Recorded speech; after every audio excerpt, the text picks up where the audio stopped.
How's it going, ladies and gentlemen? Welcome to Catching Cars. My name is Isaiah, and this right here is the key to our test vehicle today, which is a 2022 Dacia Duster with the 1.3 liter turbo 4-cylinder, hooked up to the manual transmission, 150 PS, and 4-wheel drive. So this one is fairly well equipped for a Dacia, of course.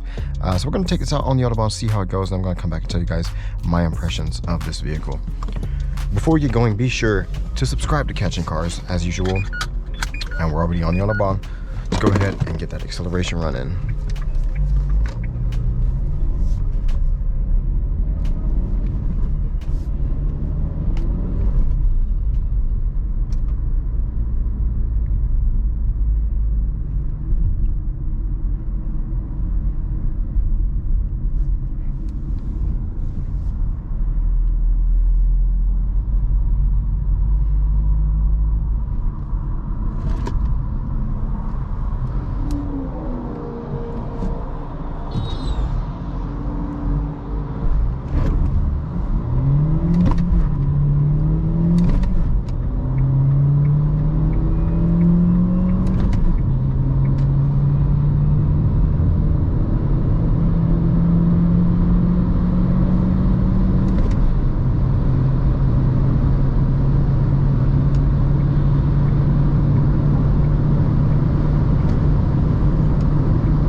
Alright, so my impressions on this 2022 Dacia Duster.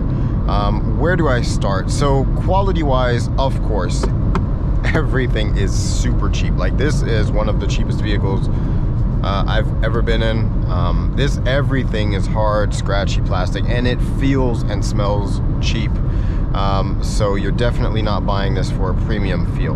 However, I think the new Dacias have really come a long way. You now have this infotainment system that works okay, I guess. It's not the fastest. It's really not the fastest. It kind of reminds me of like the old Android tablets, the very cheap ones that you could get. You know, it kind of is just laggy a bit. So I hit navigation there. Look at the loading time. Look at this loading time. I just hit navigation. Okay, so it won't even open. So yeah. Really doesn't work the best. I really haven't been using the navigation system for this either, because it always either it doesn't open up or it freezes while you're on your route. So basically it'll start showing you where to go, but then it'll at some point just stop showing you. So really not the best infotainment system there. However, you do have Bluetooth connectivity, Android Auto, I believe, and Apple CarPlay, I think, in this as well. So that is really nice. And like I said, it works in some cases, especially for a Dacia. I do like the climate control knobs here. You know, it's not in a touchscreen or anything. Of course, it doesn't feel as high quality as like with an Audi or something like that, even though they kind of do remind me of like an Audi TT or an Audi R8, something like that, with like the little displays inside of them. So yeah, really nice to control your climate control here with these knobs right here. Very nice. Well done, Dacia. So like I said, quality-wise, very cheap, and that's just the way the overall driving experience feels as well. Now, granted, with the 4-wheel drive system and the 150 PS 4-cylinder turbo 1.3, this thing actually feels quite peppy. You saw the acceleration numbers there. It does, dare I say, feel a bit sporty. Sporty, but not comfortable, not refined, not anything else. Just a little bit sporty, because I think this thing is very light. No sound insulation or anything, because I mean, everything is just, I mean, these are not double glazed glasses or double-sided glasses, whatever you call them. And like I said, this thing has no sound insulation, so nothing really to bring up the weight. So I think this thing should be fairly light. I'll put the kilograms in the video now as well. However, yeah, it feels quite peppy with this engine, but very, very cheap. I'm not sure if I can recommend this vehicle or not. You know, the prices have gone up. It's not as cheap as it used to be. It does get you from A to B. Like I said, this one has 4-wheel drive as well, but this one is quite pricey. You know, it's not as cheap. It's not like 10,000 euros or anything like that here in the European market. If this equipped like this was 10 to 12,000 euros, I would say, okay, fine. It does feel cheap, but it has a lot of equipment, air conditioning, heated seats even, and it gets you from A to B. It's fairly peppy. It has 4-wheel drive. That would be decent.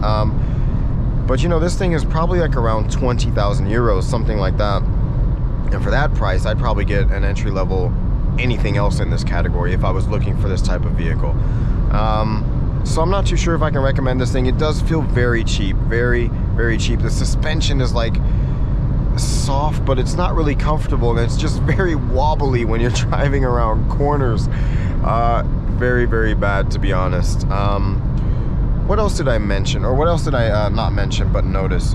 So yeah, cheap everywhere. You have like this leatherette here, but it's really not that soft. Also the armrest, I mean, the armrest is actually decently soft. You have some cup holders, you have a manual handbrake.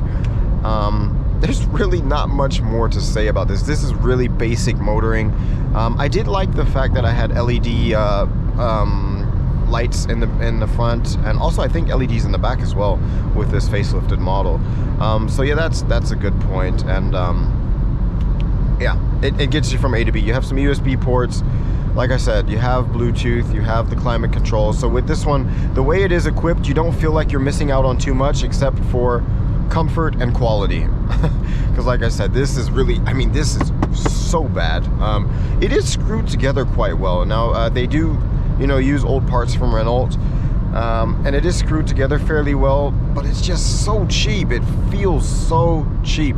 So like I said, I'm not sure if I can recommend this or not. If you really do not care about driving whatsoever, or if you want like a off-road vehicle that you really don't care about, I think this could be fairly decent. I did take this off-road a bit, but it was more like a country road with like some dirt, rock, gravel roads.